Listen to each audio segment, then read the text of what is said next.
આપ સૌ મિત્રોને સૌ પ્રથમ જય શ્રી રામ। મિત્રો આજના આ વિડીયોમાં આપણે જાણીશું બેંક ઓફ બરોડામાં પૈસા જમા કરવાની સ્લીપ કઈ રીતના ભરવી। હા મિત્રો, તમે પણ બેંક ઓફ બરોડામાં પૈસા જમા કરવા ગયા છો અને તમને સ્લીપ ભરતા નથી આવડતી તો આ વિડીયો તમારા માટે।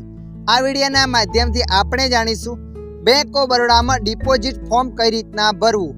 તો ચાલો આપણે વિડીયો પર આગળ વધીએ। મિત્રો, જ્યારે તમે બેંક ઓફ બરોડામાં પૈસા જમા કરવા જાઓ ત્યારે સૌપ્રથમ તમારે આવી એક સ્લીપ લઈ લેવાની છે। ત્યાં ટેબલ ઉપર રાખેલી સ્લીપો હશે તો સૌપ્રથમ તમારે આ મોટી એક સ્લીપ લઈ લેવાની છે।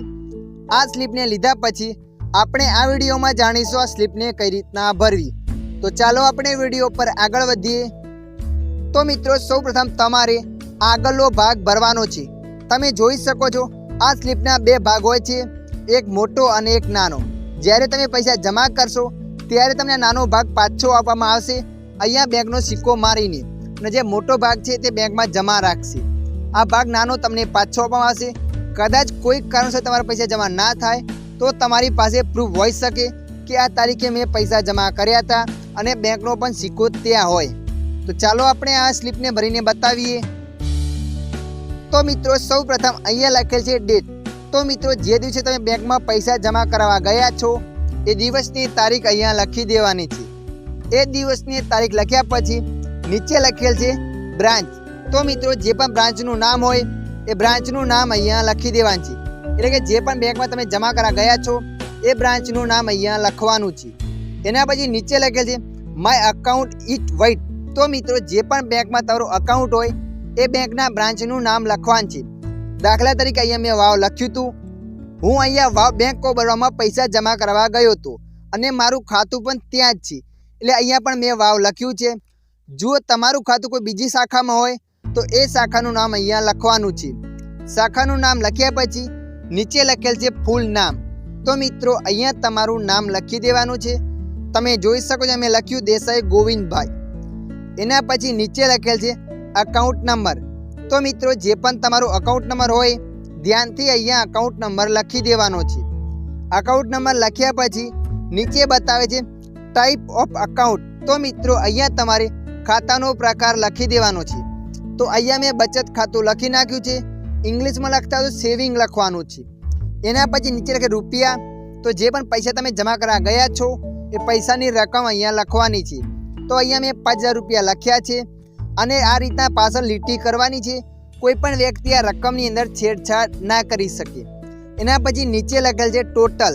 ટોટલમાં મેં 5000 રૂપિયા લખ્યા છે અને નીચે લખેલ છે ટોટલ અમાઉન્ટ। એટલે મિત્રો, જે પણ પૈસા તમે જમા કરાવવા ગયા છો એ પૈસા તમારે શબ્દોમાં લખવાના રહેશે। તમે જોઈ શકો છો અહીંયા મેં શબ્દોમાં લખ્યા છે 5000 રૂપિયા પૂરા। તમે જોઈ શકો છો મિત્રો, જે આ નાનો ભાગ છે ઓલરેડી આપણે તૈયાર થઈ ગયો। હવે આપણે આ મોટો ભાગ ભરીશું।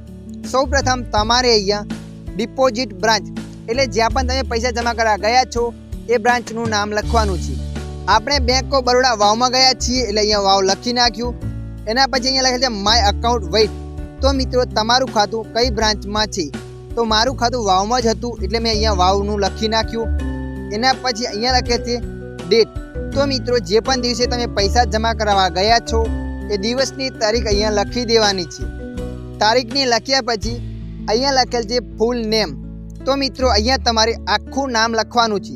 તમે જોઈ શકો છો આગળના ભાગમાં મેં શોર્ટમાં લખ્યું હતું, પણ અહીંયા તમારે પૂરું નામ લખવાનું છે કેમ કે આ સ્લીપ બેંકની અંદર જમા રહેશે।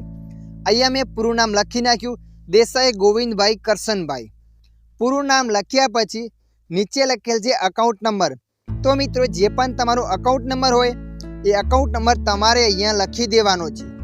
અકાઉન્ટ નંબર લખ્યા પછી અહીંયા લખેલ ટાઈપ ઓફ અકાઉન્ટ।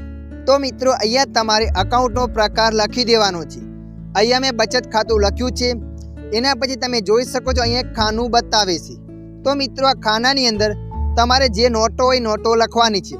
હું 5000 રૂપિયા જમા કરવા ગયો તો મારી પાસે 500-500ની 10 નોટો હતી। તો મેં અહીંયા 500ની આગળ 10નો આંકડો કરી દીધો છે અને અહીંયા ઊભી લીટી કરવાની છે।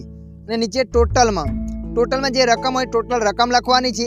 જે નોટો હોય નોટો અહીંયા તમારે લખવાની છે। એ લખી નાખ્યું। એના પછી અહીંયા લખેલ છે ટોટલ અમાઉન્ટ।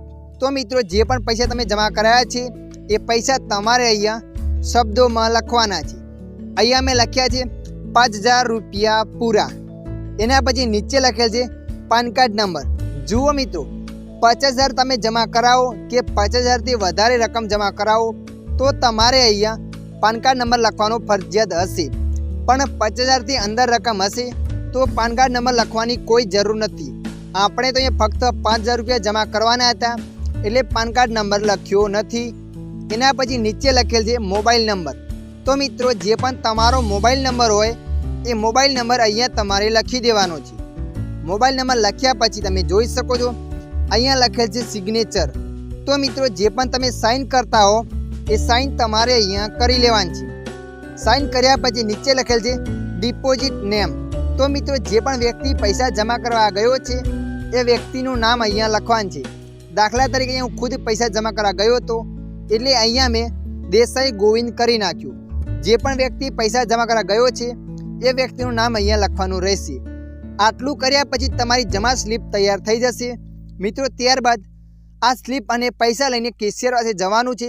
આ સ્લીપ અને પૈસા આપવાના છે.